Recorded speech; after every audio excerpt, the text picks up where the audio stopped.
नमस्कार मित्रांनो, ॲडव्होकेट प्रवीण वाघ या यूट्यूब चॅनलवरती आपल्या सर्वांचे स्वागत आहे. मित्रांनो, आज आपण BNSS म्हणजेच की भारतीय नागरिक सुरक्षा संहिता या संहितेतील कलम 107 पाहणार आहोत. मित्रांनो, कलम 107 हे यापूर्वी CRPC मध्ये नव्हते.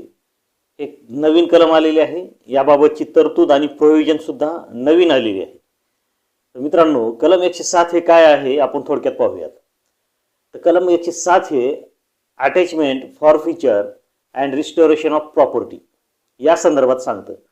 म्हणजेच की एखाद्या आरोपीची जी काही मालमत्ता आहे ते संलग्न करणे, जप्त करणे किंवा ती परत रिस्टोर करणे, परत देणे याबाबत हे कलम सांगतं. तर मित्रांनो, कलम 107 BNSS प्रमाणे जर एखादा पोलीस तपास अधिकारी हा तपास करत असताना जर त्याच्या अशा निदर्शनास आले आणि त्याचा असा विश्वास झाला की आरोपीने एखादी प्रॉपर्टी जी कमावलेली आहे, एखादी मालमत्ता जी त्याने मिळवलेली आहे, ती मालमत्ता ही विविध प्रकारचे डायरेक्टली इनडायरेक्टली गुन्हे करून मिळवलेली आहे, क्रिमिनल ॲक्टिव्हिटी करून मिळवलेली आहे किंवा कमिशन ऑफ ऑफेन्समध्येच की इतर गुन्हे करत असताना ती तशा प्रकारची प्रॉपर्टी ही त्याने मिळवलेली आहे.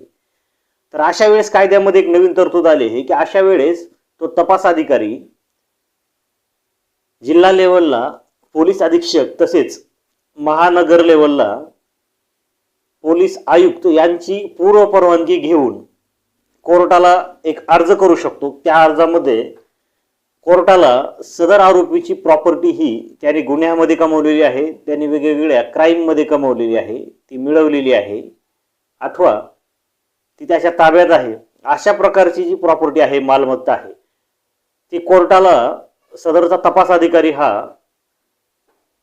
SP आणि महानगर लेवलला CP पूर्व परवानगी घेऊन अशा प्रकारचा अर्ज कोर्टामध्ये तो दाखल करू शकतो आणि अशा आरोपीची प्रॉपर्टी ही अटॅच करा, फॉरफिच करा याबाबत अर्ज दाखल करू शकतो.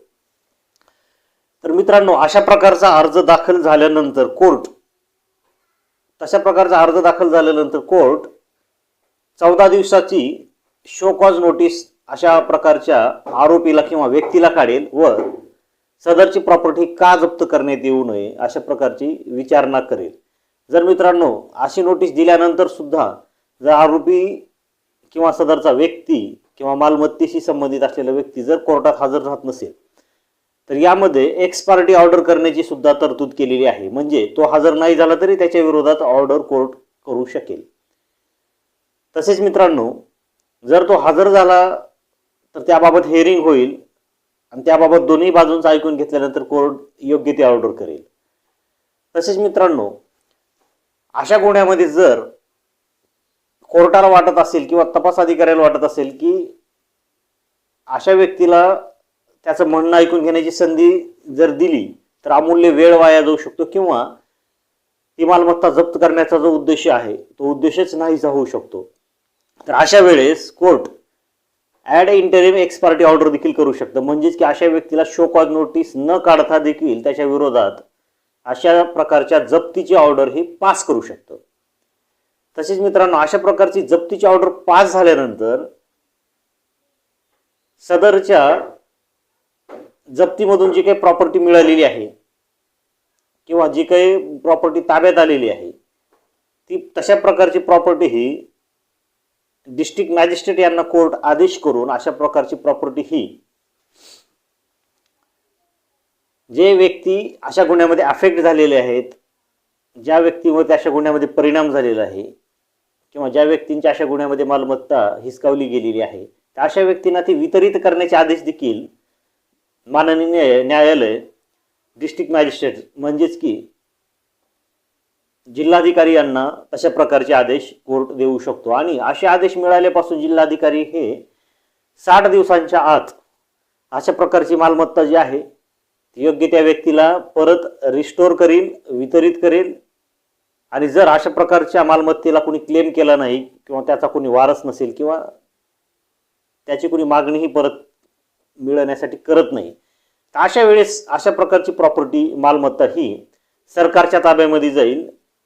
त्याचा मालक हा सरकार असेल यापुढे. तर मित्रांनो, सदरची माहिती केवळ आणि केवळ कायद्याच्या विद्यार्थ्यांसाठी आहे, इतर सर्वसामान्य व्यक्तींसाठी नाही. तर सदरचं कलम हे 107 हे नवीन आलेले आहे. अटॅचमेंट, फॉरफिचर आणि रिस्टोरेशन ऑफ प्रॉपर्टी संदर्भात आलेले आहे. जे विद्यार्थी लॉचं शिक्षण घेत आहेत, कायद्याचं शिक्षण घेत आहेत, अशा विद्यार्थ्यांच्या केवळ माहितीसाठी ही माहिती मी देत आहे. तर मित्रांनो, आता थोडक्यात आपण की कलम 107 पाहिला. कलम 107 BNSS प्रमाणे जर एखादा आयओ तपास करत असताना अशा आयओला म्हणजेच की तपास अधिकाऱ्याला जर असा विश्वास झाला किंवा अशी माहिती मिळाली किंवा अशी खात्री झाली की एखाद्या आरोपीने विविध प्रकारचे गुन्हे डायरेक्टली इनडायरेक्टली गुन्हे करून अशा प्रकारची प्रॉपर्टी मिळवलेली आहे, अशा प्रकारच्या प्रॉपर्टीवरती त्याचा ताबा आहे, अशा प्रकारची जर माहिती, खात्रीशीर माहिती संबंधित तपास अधिकाऱ्याला जर मिळाली असेल, तर असा तपास अधिकारी हा जिल्हा लेवलला पोलीस अधीक्षक यांची परवानगी घेऊन तसेच महानगरला पोलीस आयुक्त यांची पूर्व परवानगी घेऊन अशा प्रकारची प्रॉपर्टी ही जप्त करावी म्हणून माननीय न्यायालयामध्ये अर्ज सादर करू शकतो. आणि असा अर्ज हा माननीय न्यायालय मिळाल्यापासून 14 दिवसांच्या आत अशा व्यक्तीला, अशा आरोपीला नोटीस काढेल व सदरची प्रॉपर्टी का जप्त करण्यात येऊ नये अशी विचारणा करेल. तसेच असा आरोपी जर हजर झाला नाही तर एक्स पार्टी म्हणजे की त्याच्या उपरोक्त किंवा त्याच्या गैरहजेरीमध्ये त्याच्या विरुद्ध सदरची मालमत्ता ही जप्त करण्याचा आदेश देखील कोर्ट करू शकतो. तसेच अशा प्रकारची नोटीस देणे योग्य वाटत नसेल किंवा अशा प्रकारची नोटीस दिल्याने खूप वेळ जाणार असेल, तसेच जप्तीचा उद्देशच हा नाहीसा होणार असेल, तर माननीय न्यायालय ad interim ex parte order देखील करू शकतो. म्हणजेच की अशा आरोपीला नोटीस काढण्यापूर्वीच त्याची मालमत्ता जप्त करण्याचे आदेश देखील कोर्ट करू शकतं.